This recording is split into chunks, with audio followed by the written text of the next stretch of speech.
I'm really excited to share with you a little information and to contextualize some recent acquisitions that we've had at the museum. A museum is given life by its programs, its tours, its family days, but also by the art on its walls. And we rotate, as you know. This gallery was installed a couple of years ago, but 3 to 4 times a year we change about 8 to 11 works of art. We're getting geared up in 2 weeks to change out. We'll have, I think, about 12 different works on display, but still within the notion of conversations. The works that we're focused on this morning are by Josephine Walters and Mary Russell Smith. Hopefully you've had some time to see the Josephine Walters and Mary Russell Smith. We installed them in the galleries in April. And also we have a special treat from our vault, another work by Josephine Walters over here on the easel. And if you didn't have time to see it before the lecture, there'll certainly be time to see it afterwards. Women are perennially or perpetually underrepresented in permanent collection galleries. Our own percentages in our Clive Gallery, where we sit today, are certainly not even. Despite the fact that we have a rare 16th century woman painter in the work of Lavinia Fontana's Dead Christ with Symbols, a modern painting by the British artist Vanessa Bell, and contemporary works by Trine Sondergaard and Sadie Barnett, this gallery has many more works by men than women. To bolster our holdings of 19th century American paintings, the Cornell Fine Arts Museum acquired paintings by Josephine Walters and Mary Russell Smith, the subjects of my talk today. The notion of underrepresentation of women artists has become an established fact. The work of the Guerrilla Girls, a feminist performance collaborative, and the iconic 1971 essay by art historian Linda Jacklyn, "Why Have There Been No Great Women Artists?" have made many art enthusiasts, students, and historians aware of the discrepancy between the representation of work by men versus the work shown by women in museums, in art galleries, and in administrative posts at museums.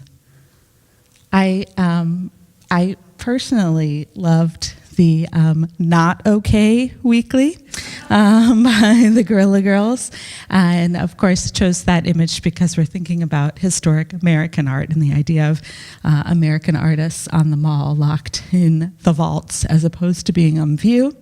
And the Guerrilla Girls are always good for these interesting graphics and statistics.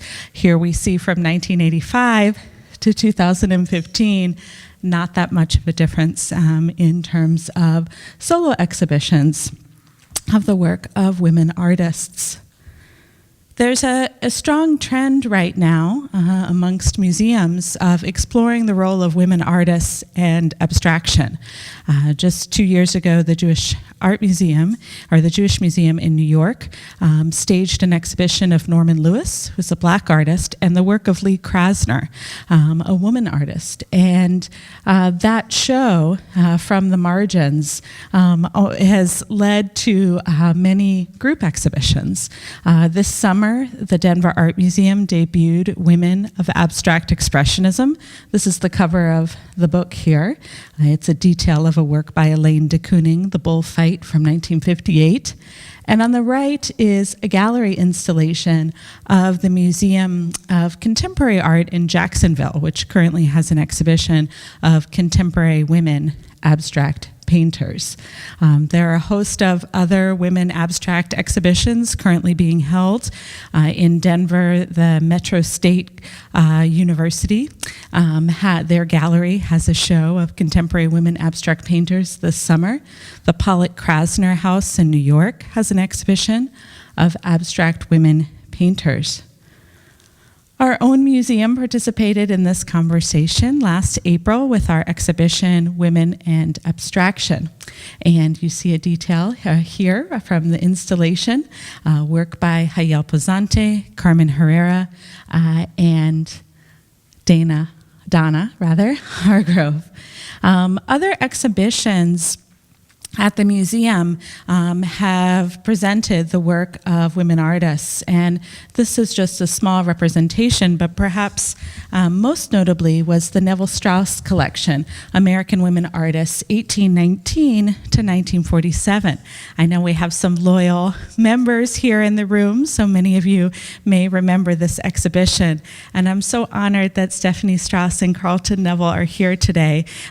Without their work and scholarship on artists like Mary Russell Smith and Josephine Walters, there's no way I could be making this presentation or these works would be on the walls of our museum. In addition to that historic exhibition, the museum has had a number of solo exhibitions. Louise Nevelson, Marianela Delos, and Rima Jabour. As we think today about our historic examples, our 19th century American women, we realize that a lot of the work that has been done has been more in the modern and contemporary world, and that there are many historic women artists worthy of more attention. This is just a brief list of some of the most recognized women artists, particularly European women artists. If you're lucky and you're walking through a permanent collection gallery at the Metropolitan Museum of Art or the Detroit Institute of Arts or the Art Institute of Chicago, a huge massive collection that has hundreds of thousands or tens of thousands works of art, you might have the opportunity to see works by these artists, most of whom have been viewed as minor figures in whatever movement they are associated with, whether that's the Renaissance, Baroque art, or Impressionism, and yet contributed significant bodies of work.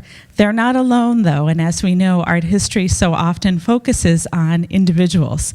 And so whenever we have the emergence of a great artist, they usually are surrounded by a community of artists that pushes them forward and challenges them. So while these are fairly well documented names, there's so much more to do in terms of historic women artists. In our own country, in the U.S., we have had great 19th century sculptors, photographer listed here, Gertrude Cassibier, and painters. Certainly the Peel family, the colonial painting family that emerges in the 19th century. There were both men and women. Surely you may be familiar with Rembrandt Peel, James Peel, Raphael Peel, but there were also a number of women painters in that family. Many of the American women artists of the 19th century who have received recognition in terms of museum acquisitions, solo exhibitions at museums, monographs published about their work, created figural art. Or still lifes, and less work. It was less common to have a women landscape painters in the 19th century, and certainly less work has been done on their contributions to the history of American art.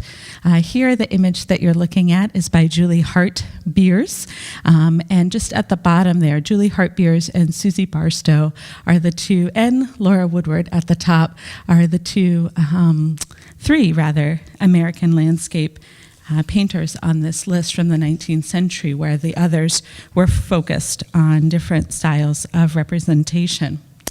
Many women artists of the 19th century who have been documented to some extent come from families of artists, and that persists for hundreds of years. You remember our Lavinia Fontana, her father was a painter.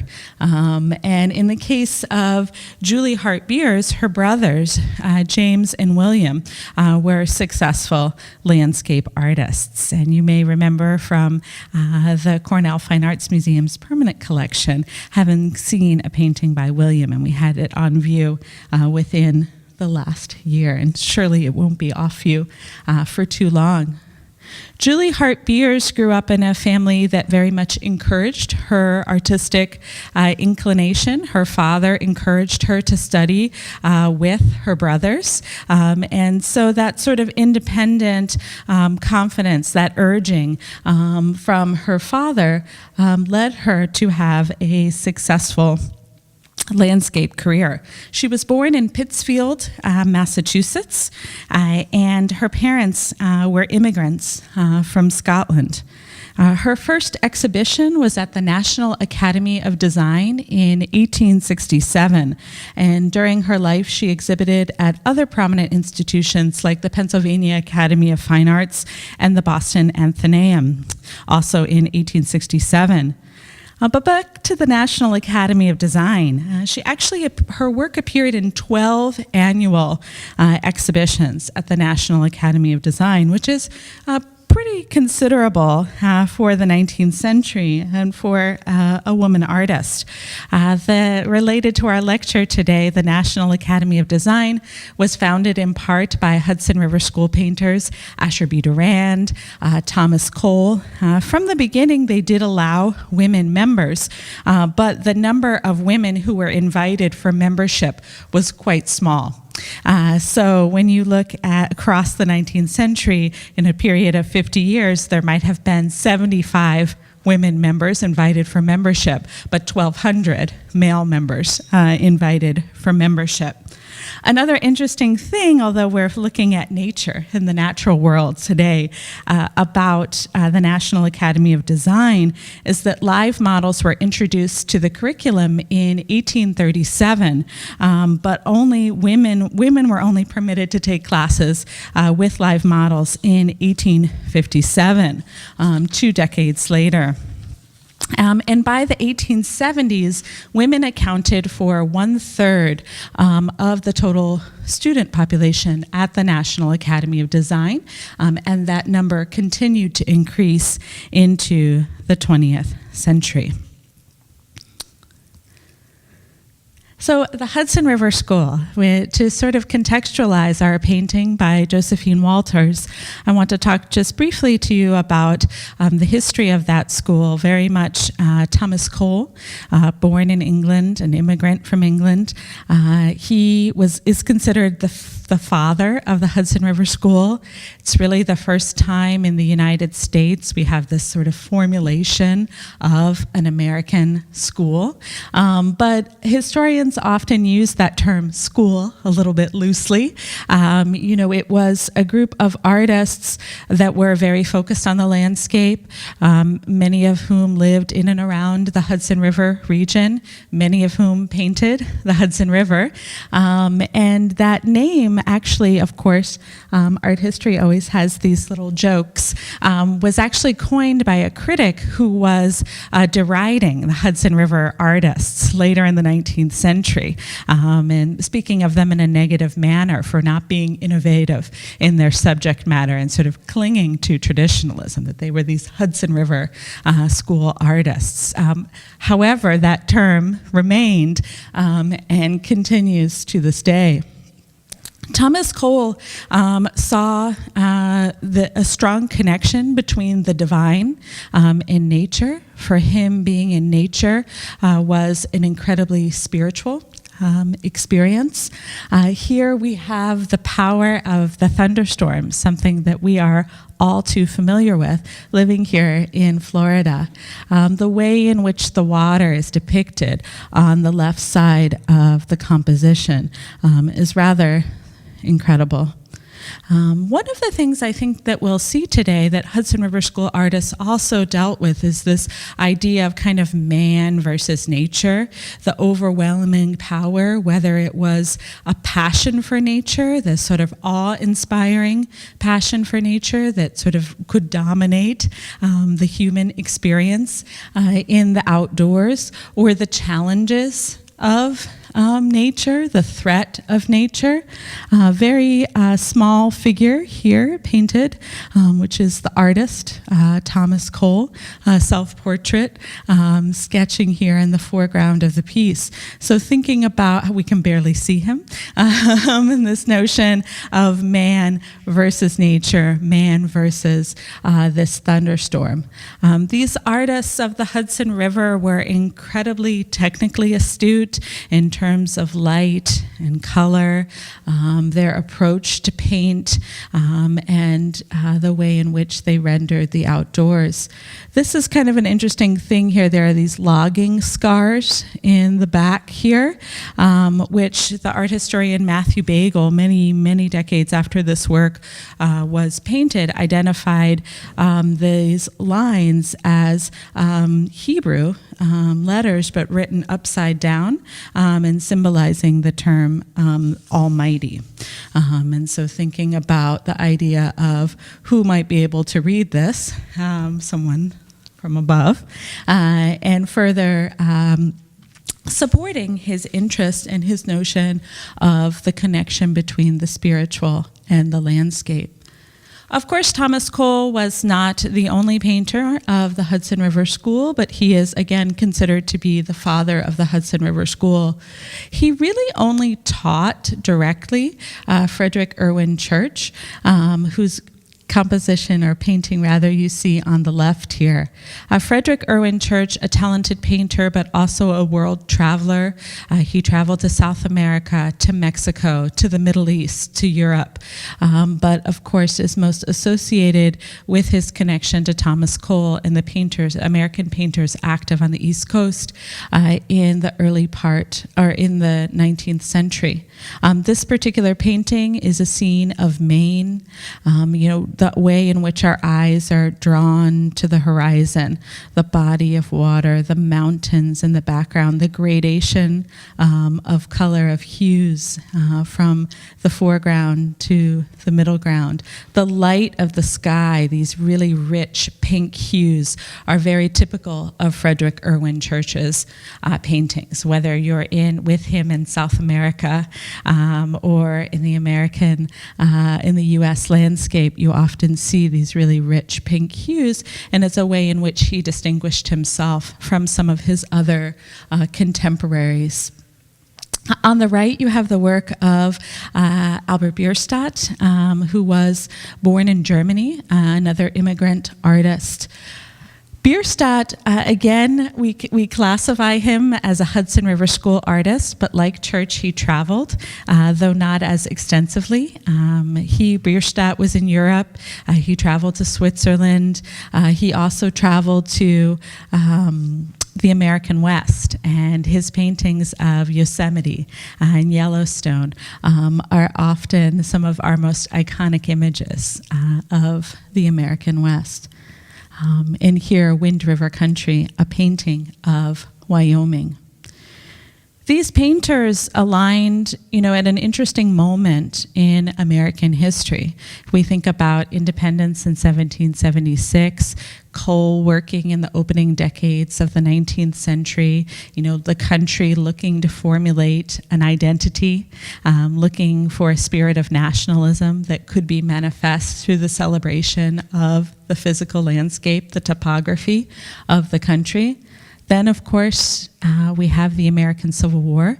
And then similarly, following the American Civil War, we have this return to nature, this interest in reclaiming a national identity through a passion for nature, which of course also aligns with many American authors of the 19th century who extolled the beauty of the American landscape. You can also think about these landscapes as escapism from war, as rejection of increasing industrialization, the celebration of the pastoral, the sublime, as opposed to a reverence for the increasingly urbanization of the U.S. Well, like the male Hudson River School artists, women artists of the 19th century who are identified as being a part of the Hudson River School did not just paint the Hudson River. Here on the left, we have Thomas Cole's sister, Sarah, and here this is a work that was a copy very much inspired by a composition by her brother, Thomas Cole. We see Mount Etna in the background. There we find ourselves in Sicily. The column, the reference to classical architecture, the sort of holding on to classicism, history. The historical past is also a major theme that we see American landscape painters of the 19th century exploring, thinking about Arcadia. In the back here, which now covered by our little camera set up here, but hopefully you'll see later, I know many of you know the painting well, you see William Sontag, his painting, Dream of Italy, very much painted with that same sort of philosophical approach. Sarah and Thomas, as I mentioned, they were immigrants from England. They were very close from a young age. Thomas Cole recounted published in his biography a very close relationship with his sister Sarah and encouraging of her art. On the right side, we have a very interesting painter named Elizabeth Jerome. Elizabeth Jerome home was fairly near the home of Frederick Irwin Church, and everyone sort of cites these connections between Elizabeth Jerome and Frederick Irwin Church, whereas Frederick Church was a world traveler, and he sketched the Andes, two of his most iconic works, The Heart of the Andes. However, Jerome did not travel extensively. We have no record that she was in South America, for example.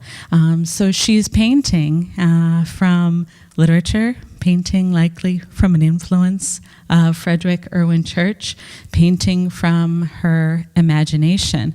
And this isn't new. Of course, the famous French painter Henri Rousseau, his tropical landscapes were the result of the botanical gardens in Paris as opposed to international travel.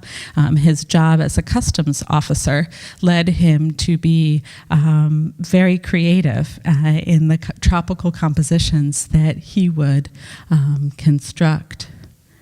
In both of these paintings, though, we have that concept, too, that I have mentioned already, where we have these very minuscule figures, the small figures, and then the immensity of the land, of the environment.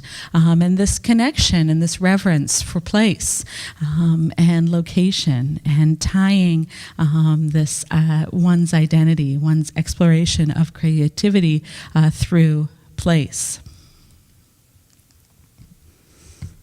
Finally, we get to our picture here by Mary Josephine Walters. In comparison to some of the other American women artists, a little bit less is known about Josephine Walters. For example, more has been documented about the life of Sarah Cole or Julie Hart Beers. But nonetheless, I am very pleased with what we do know about Josephine Walters. She did not come from a family of painters, so that is more unusual for women, American women of the 19th century. Her father was a doctor, and he held various posts, including serving as a coroner in New York. Josephine Walters, during her life, lived in Manhattan, in Brooklyn. She exhibited at the Brooklyn Art Association. She was mentioned in an article in the Brooklyn Eagle. And she also lived in a small town in northern New Jersey called Hohokus. And she lived there toward the latter years of her life with her mother. As far as we know, she never married. There is some record of her writing her name as Mrs. and then also as Miss, but hard to tell, but not unusual for women artists of this time. Some did marry, some married painters, and then therefore we see that connection as to how maybe we are aware of their work, but many did not, and certainly Josephine Walters is one of them. If you're like me, when you think of the Hudson River, you usually think of it as this sort of barrier between New Jersey and New York. I grew up in New Jersey as a child, and so I saw it very much in context with Manhattan, and now that's also my relationship to it when I go to New York. But it's 315 miles long, and artists like Thomas Cole would board steamboats and ride up 100 miles into the Catskills. And you can see from these photographs that I will admit to completely lifting off the internet, the just, incredible light and color and grandiose environment that we find in upstate New York, the Hudson River, and the Hudson River near the Adirondacks. And here we have Josephine Walter's painting again. One of the things that certainly is an attribute of Walter's paintings are these sort of dead, kind of twisted tree trunks that we see here in the foreground. We see this in other works. We also see this in other Hudson River School painters' works, most notably Asher B. Durand, we'll talk about in a moment. You can also see this sort of path that we've seen before in previous works that I've shown. The way in which the river kind of takes us through the painting and plays with perspective and the way in which we perceive the environment. And also the lighter, paler background colors here, much less strong than our color palette in the foreground. This is a painting by Asher B. Durand that doesn't have the river but has that path, so the thinking of the journey. And here you see the perspective, the lighter colors at the horizon. Also that concept that we talked about, the small scale, minuscule figures within the immensity of nature. But one of the things that I think, of course, is interesting about Josephine Walter's paintings are these two boats. And we see them as a motif, certainly in our works. In both of the works now housed in the Cornell Fine Arts Museum's collection, Josephine Walters paints two boats, but two boats that are empty.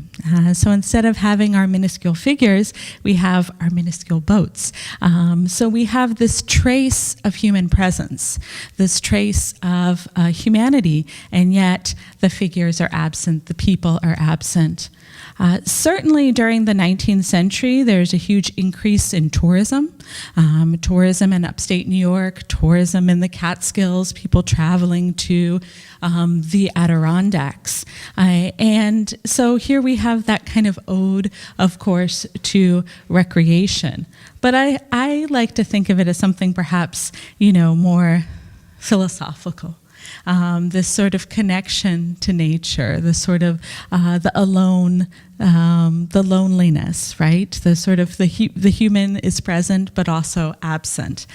Absent from the urban environment, here released into this, quiet, tranquil, meditative space. And other interpretations of the painting have included that perhaps artists, so the artist herself and a companion have come to the site and they are sketching, right? And we just don't see them in the painting. All the way on the left, we see another painting by Josephine Walters. Her works are fairly scarce, fairly difficult to find. The Hyde collection in Glen Falls, New York, has a painting by her. If you ever find yourself in Glen Falls, New York, the Hyde collection is a wonderful small museum. Additionally, there is a work by her in the New York Historical Society. This story is not uncommon amongst women artists. I've done a lot of research over many decades, much more focused on the early 20th century, but on women artists. And often you can't find enough works by artists who aren't the main, driving names like Lavinia Fontana or Mary Cassatt or Georgia O'Keeffe. The artists that were on the periphery, there was not a movement to conserve, to document, to purchase their works and to place them in collections. So it's often very difficult to do this kind of research. So the fact that we don't have a whole treasure trove of Josephine Walter's paintings doesn't make her less significant. It is more typical of the story of the documentation of women artists. One thing I have noticed over the years in my research of modern contemporary male artists is often some of the artists that are much more easy to document and that are in major collections and easier to do research often had someone with them working side by side who was willing to document everything. Make a copy of every article, cut out every article, photograph everything, create files, conserve things. And when some of our women artists, of course, didn't have that type of support, it just leads to a more scarce trove of their works. So these two paintings here by Josephine Walters, of course, one you can see live here on our easel. And I just wanted to include this book in my presentation, or I call it a book, but a sort of small catalog, Remember the Ladies, which is a really important exhibition organized by the Thomas Cole Historical Site of women artists of the 19th century, Hudson River School artists. And they have said, the curators of that exhibition, that they would like to mount another show. The show was rigorous but small, and there's so much more work that scholars are doing now on American women artists of the 19th century. This is another great exhibition, Visions of Nature, 19th century women landscape artists, that was at Lebanon Valley College.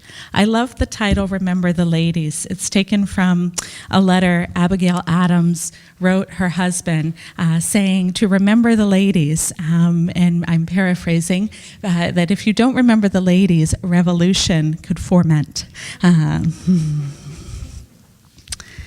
The other artist who we're so happy to have newly in our collection is Mary Russell Smith. And here you have her painting, Catastrophe. Mary Russell Smith was from a family of painters. This particular painting by Mary Russell Smith is very typical of her work. The chicks, we see them in multiple paintings by her. She had chicks at her family home called Edge Hill in Pennsylvania. She was born in the town of Jenkinstown, Pennsylvania. Her father, from her father, she was a first-generation American. Her father had immigrated from Scotland. Let's see what we have here. So as I've been sharing this painting with professors and visitors to the galleries, I always ask them, are you shocked or concerned that this was a new acquisition for the collection? This weasel and two dead chicks with blood dripping. It's not always, when we go to museums, it's not always the subject matter that we find most common. But one of the reasons, and many reasons why I thought this work was a significant acquisition for the museum is because, of course, of its title, Catastrophe. In thinking of the year in which it was painted, 1864. Exhibited, by the way, in 1865 at the Pennsylvania Academy for Fine Arts. So wonderful that we have that record and that we know that it was exhibited publicly, where it was exhibited, one of the finest institutions of American art in the 19th century. So often when we think of the American Civil War, we think of maybe paintings like the work on the left by Eastman Johnson, an American painter who's known for depicting domestic life during and after the American Civil War. Here, the wounded drummer boy is raised on the shoulder of this man, and you can see his bandaged leg and the blood sort of seeping through his bandage as a metaphor for a wounded country that is coming together and rising despite the adversity and challenges of war. Here in Mary Russell Smith's painting, we have the tragedy of war. We have a metaphor for violence of war. As our chicks lay on the ground, again, the blood that comes from the beak here, and then the drips of blood here in the pool here. We have our aggressor here forming a significant part of the composition. Mary Russell Smith often painted in small scale, often painted oil on panel. This kind of grayish background is very typical of her work. Here are some family portraits of Mary Russell Smith. You see here her as a child, and then here she is with her brother, mother, and an unidentified woman.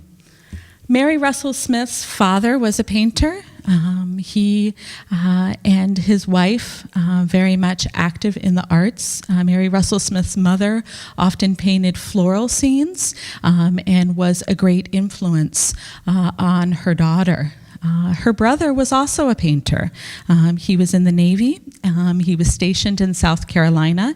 And during that time, he sketched a number of marine scenes. And several of his paintings are currently housed in major museum collections in the United States. Mary Russell Smith was very much influenced by a British painter named Edwin Henry Landseer. Edwin Henry Landseer was, her father, Russell Smith, was very interested in his art. He was very interested in the depiction of animals. And there was often, not as much in these two works that I chose to share with you, but in some of Edwin Landseer's compositions, there is a sense of violence or a sense of cruelty or death. His depictions of animals, here we see that more in this particular painting. We have the hound, the dog that has found the stag, and the stag arching back as he waits the pain that will be inflicted on him by the hunter. Similarly, in thinking of Mary Russell Smith's The Catastrophe, we have Edwin Landseer's Dignity and Impudence, and thinking about, these kind of what could be just a tranquil scene of, two dogs, and thinking about them more in a kind of metaphorical manner. Edwin Landseer, both of these works in the collection of the Tate, very much a very established British artist, and then of course would have been well known to this family of painters, his work. And I think when we think about Mary Russell Smith and her interest in animal life, some more tranquil, they're not all like The Catastrophe, but that, things aren't always, of course, what they seem, and that there are these many layers to her work. Her life was rather short. She had chronic illness. She had the measles. She lost her eyesight for a year. When she passed away, her father established the Mary Smith Prize at the Pennsylvania Academy of Arts, which was given from just the year after her death until 1969. And originally the prize was $100 given to an artist. Let me just see here. Sorry, I have to look to remember a few just quick facts that I wanted to share with you. Mary Russell Smith, we know more about her life than Josephine Walters. She repeatedly presented work at the Pennsylvania Academy of Fine Arts. Not only was our painting exhibited there, but she first exhibited in 1859 and then showed regularly until 1869. Then from 1876 into 1879. We know that her first drawing was completed by the age of 14, first mature drawing, and that by the age of 16, she began keeping a ledger of completed works. And she completed more than 300 works in her life, despite her challenges with illness, and considering the brevity of her life. And as far as we can tell, she did not repeat any compositions. From the ledger record, no repeat compositions have been found. Her work was popular amongst some collectors in Pennsylvania, and even after her death, her brother, our marine painter, did make some copies of her work. I wanted to share with you one last woman artist, and then I'll conclude the presentation today. But just thinking of kind of tying Walters and Mary Russell Smith together, I couldn't help but think of Nemo Moran and her etchings.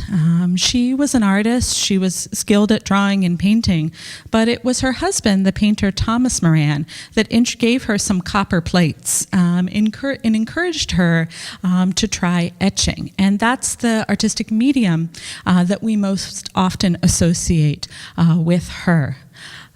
She was an immigrant from Scotland. She lived in Pennsylvania, and then in the latter years, she and her husband built a home on Long Island, and that's where the scenes of Long Island were the source of many of her compositions. I was thinking about her work in terms of scale, the sort of intimacy of scale that we see Mary Russell Smith explore, and yet that she chose more the landscape as an inspiration, which is, of course, a great connection to Josephine Walters. This photo is from the Thomas Moran Trust. There are a fair amount of documents and research on Nemo Moran in terms of the larger story of 19th century women artists. She and her husband, Thomas Moran, exchanged letters while he was traveling in the American West. The Gilcrease Museum in Oklahoma mounted an exhibition of her etchings in 1984. It seems strange, right, that I'm lauding a solo exhibition in 1984, but that shows you how rare there have been prominent exhibitions of these great women artists of the 19th century. And here's another composition from the Moran home by Nemo Moran. As some of you probably are thinking also of our small Thomas Moran in our permanent collection, A Seascape. So my title today, Nature Over Nurture, I'm sure that it's no surprise, what I was thinking there. Of course, literally thinking about the role of nature over nurture. Nurture, of course, thinking of how so often women are conceived of as nurturing, as mothers. And, well, why can't they be both? Or why can't we think about their work as artists? And I couldn't help this comparison of perhaps the most well-known American woman artist of the 19th century, Mary Cassatt, known for her Impressionism, known for her infiltration of the French Impressionists and for living abroad for much of her life. and of course known most for her portraits of women, her portraits of mother and child. Certainly there have been many feminist readings of the work of Mary Cassatt, viewing her work not just as tranquil scenes, and yet it's interesting to think about these 19th century American landscape artists who have been under-recognized, and thinking about the attention that has been heaped upon Cassatt's images of mother and child. In her painting here from 1881, obviously you see the contrast in style, in technique. Here, Josephine Walters, obviously very much in keeping with the Hudson River School tradition of her teacher, Asher B. Durand, and other artists like Thomas Cole and Frederick Irwin Church. But here we see the looser brushstrokes of Mary Cassatt, but yet she's in the garden. So more of a controlled environment, more of a controlled way, organized way, manicured way of depicting the landscape, as opposed to Walter's great outdoors, the monumental outdoors, and Mary Russell Smith's the violence or the reality of the natural world, and the conflict between the weasel and the chicks. Women artists, American women artists of the 19th century, were often thought of as incapable of being artists of the landscape. A prominent American Hudson River School artist, Worthington Whitridge, said that their clothes got in the way of climbing over rocks. How could they paint the great outdoors if they couldn't hike?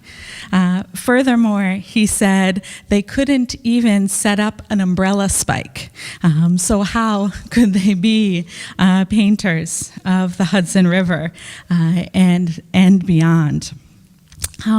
Thankfully, Worthington Whitridge's opinions were not shared by all, and many artists, including Josephine Walters, did have support not only from family but also from prominent artists like Asher B. Durand.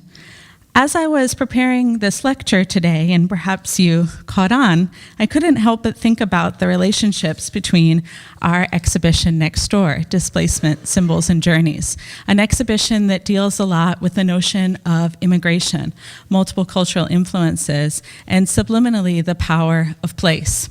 And so many of the artists that we talked about today were immigrants to the US. So many of the artists were first-generation Americans, and in their own way were challenging the status quo of the time, like many of the contemporary artists next door.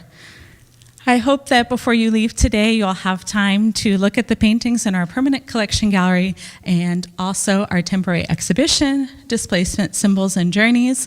I have a couple of announcements here about our current upcoming shows and tours. And as always, we hope to see you again. And I would be happy to take any questions. Thank you.